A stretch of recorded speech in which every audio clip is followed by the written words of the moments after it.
from JAR, the Jackson Area Association of Realtors, Realtor, and board member Dana Brown, and Executive Director of Habitat for Humanity, Wendy Clow. Welcome.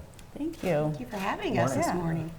Teamed up today on the show, and you team up all year round. Yeah, we do. One way or another. Right. So JAR has done some wonderful fundraising, and a lot of it got to go to Habitat Humanity. Talk about the partnership. We have done a yearly Christmas party, which was always a charity event, but never really pushed as well as we did this year. We teamed up with Habitat, and we were able to raise an astronomical amount with a big cash bash. We changed it up a little bit. So not only were we able to give a great check to Wendy and Habitat, we were able to give some funds to the John George Home, the Friendly Home, both the Animal Shelter and the Cascades Humane Society, the Interfaith Shelter, and Aware this year. Awesome. Yes. Yeah, we reached a lot. For Habitat, how important are these projects, Wendy? This is, it's important in so many ways, not just for the funds that we receive, but also the partnerships create so many opportunities for us to be able to hit our mission in so many different ways. The funds were great. I mean, it's hard, as you can imagine, as a nonprofit to put a budget with, not knowing exactly what donations and things like that are going to come together. But funds like what we received, and I don't know if we want to say the amount or Sure. We received $6,000 from it, and so that's a significant donation. We consider that a major donation in our pipeline. So that can go so far with everything that we do. It's really a partnership that seems like a great fit. Yeah. Area realtors helping the Habitat for Humanity. Right. Well, as they say, if you want to get the word out, tell realtors. Talk to everybody. Yeah, that's for sure. And we did a lot this summer, teaming up as part of the Blitz build. Yeah, We were there able was to get actually quite a few. some work being done. It wasn't just here's some money, right? Right, and that's what I mean about the partnership being so, multifaceted. It's more than just the money. But, and then we have some people that are members of JAR that participate in different ways with Habitat. Dana, for instance, is on our homebuyer selection committee, and she serves as a mentor for a couple of our people going through the program. I like the pink hard hat. It was Women's Build. Yeah, it was Women Build. Yeah, and for Women's Build, you had to raise $1,000 throughout the year to be able to participate in that. nice. That was sponsored by Lowe's, I believe. Yeah, Awesome. yeah. Great Lowe's day. is a national partner for Habitat for that, and every year we do that. The projects that you're working on right now in the Partnership Park area, they're coming along really well. The first two houses are going to be finished probably mid-May, early May, something like that. We anticipate the buyers for those houses to be able to move in by the end of the month of May. And so that's pretty exciting. Right there on the screen, the girl in the green shirt is one of the buyers.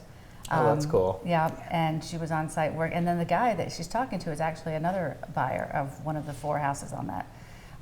The two in the green on that picture are also buyer families, partner families.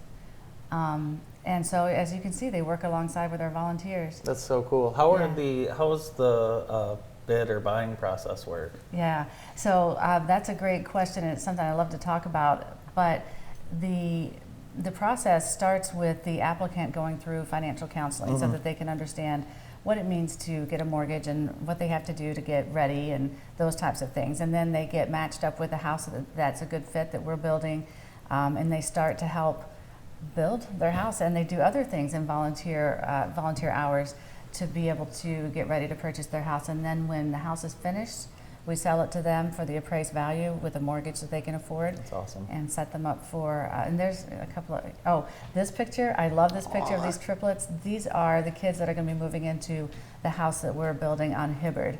Nice. So it's a set of triplets. Warning people on Hibbard. Yeah. The triplets are out. Triplets are coming. Yeah. That's awesome. Yeah. Yeah, that's very cool. So, yeah, these are great projects we're in the middle of right now. It is so many facets. And I also want to mention, not only are the realtors part of, the JAR, there's a lot of affiliates. Sure. There's all lenders and, a lot of people giving their time outside of that help us do our jobs every day. Dana, how do you find time for all this? You're so busy, and you're even chosen as Realtor of the Year. Yeah, that was Congratulations. exciting. Thank you. What an honor. Pretty What an busy year honor. for you. It was a busy year, but a lot of good stuff. A lot of great people out there, and I don't know, I just can't seem to meet enough wonderful people to work with. awesome. And the mentoring program that they started, what a different spin on our home buying. I always call myself a first-time home buyer junkie. I love to take people from that process where they thought they couldn't do it to, oh my gosh, here I am. That's my favorite. So working with Habitat just adds a little extra spin on that. Well, I know that JAR does a lot of fundraising for organizations. And why so much, I think half of everything you did last year in terms of fundraising going to Habitat. Why Habitat for JAR? It just seemed like a good fit. Here we are selling homes in the area, building neighborhoods. Why not? This is something we can give, and we want to see our neighborhoods thrive. And for people that aren't quite ready for us as the home buying process, this is a place to start. And when do they do a lot of publicizing of all their fundraising? And your organization too. The name gets out there quite a bit with that. And it is not just a make sense partnership, but a lot of times the home buyers that move into our houses at some point in their lifetime, they're going to be ready to move up into a different house, maybe a bigger house or a different location. And so that's something that's really relevant to the real estate agency as well. Some good news for Habitat International. Jeff Bezos' ex-wife, Yes. Mackenzie Scott, has donated $436 million. It's probably a little early to figure out how those chips will fall, but you probably benefit a little bit from that. So what I know so far is that 25 million of that went to Habitat International. And then the rest of it is spread out among 86 or 84 local affiliates throughout the country. What I know about Michigan, there are 2 local affiliates like us that got some of that. And I don't know how much, but that was Genesee County and Oakland County. Okay. And I don't know how they were chosen. I've asked and we don't know yet. And so I'll be finding out a lot more about that. But Habitat International, I believe, will be using some of those funds to get more done in the advocacy part of what they do for advocating for different things for funding and policy and different things like that, and awareness of the affordable housing crisis that the country's in. No doubt. Yeah. Those 2 homes that you're hoping to complete by May, I noticed there's vacant land nearby. Is that future Habitat? Yes, so the 2 right next door, the 2 lots right next to the 2 that we're almost finished with, we're going to break ground on. Well, we've already broken ground technically because we've dug and completed the clearing of the land. But those will be started within the next few months. You'll start to see some foundations go in.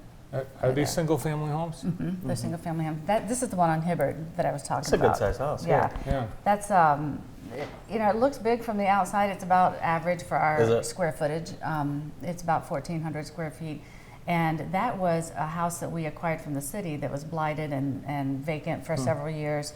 But we ended up tearing the whole thing down and building it new. We were going to do a gut rehab on it, but we found some issues in the foundation that caused us to just decide to take it all down and fill in the basement and build it on a slab. A lot of the homes are 100 years old or nearing 100 years old.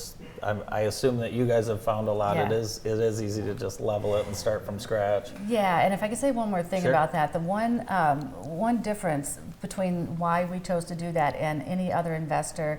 A lot of investors would have come in and still built the house back up on the same foundation because they would be building it as a rental or maybe selling it quickly. And what we want to make sure is that our home buyers that go into those houses aren't going to have to worry about anything even 10 to 20 years down the road. And so even though this would have passed code and would have been fine if we would have fixed the foundational issues and built on top of it, we chose to take a more responsible, even though it was more expensive, a little bit more of a longer term project to make sure that it was done in a way that will not have to be redone again in the next 10 to 20 years.